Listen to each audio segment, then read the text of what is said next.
Exploring the Core is all about growth over proficiency. It's an approach to whole child education that takes academic success, social emotional learning, and cognitive development and discusses and analyzes how the three intertwine to develop a whole person. It begins with social emotional learning. It's the heart of all learning that takes place because it takes a look at the self, self-awareness, self-management skills. What do I need to learn? Why do I need to learn it? How am I supposed to learn it? The reasons why you do things all have to do with self. The social aspect of social emotional learning has to do with your immediate environment. How do you build positive relationships? What social awareness do you have about things that are happening around you immediately? And of course, society, understanding your actions and behaviors have an effect beyond your sight, beyond yourself, beyond your social circles, having character and integrity that goes beyond your immediate consequences.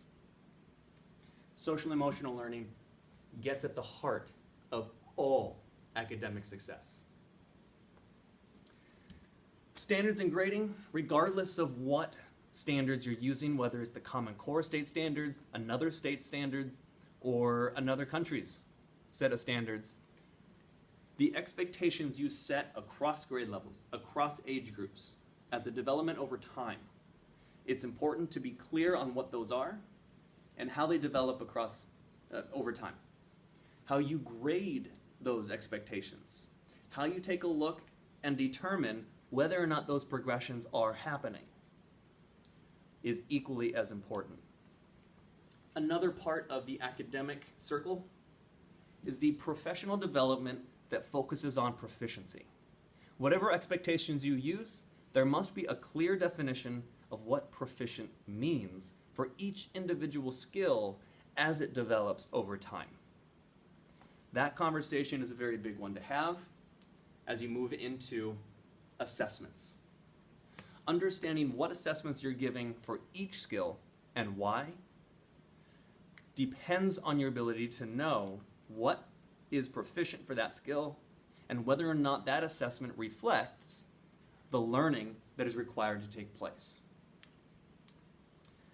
As you move on past assessments, you get to reporting and grade point averages, which is a very difficult conversation to have without having had those other conversations leading up to it. This is the product.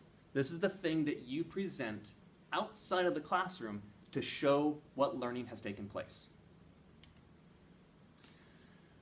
Now, curriculum and strategies. This conversation is very, very important because it's the place where teachers love to spend their time and money.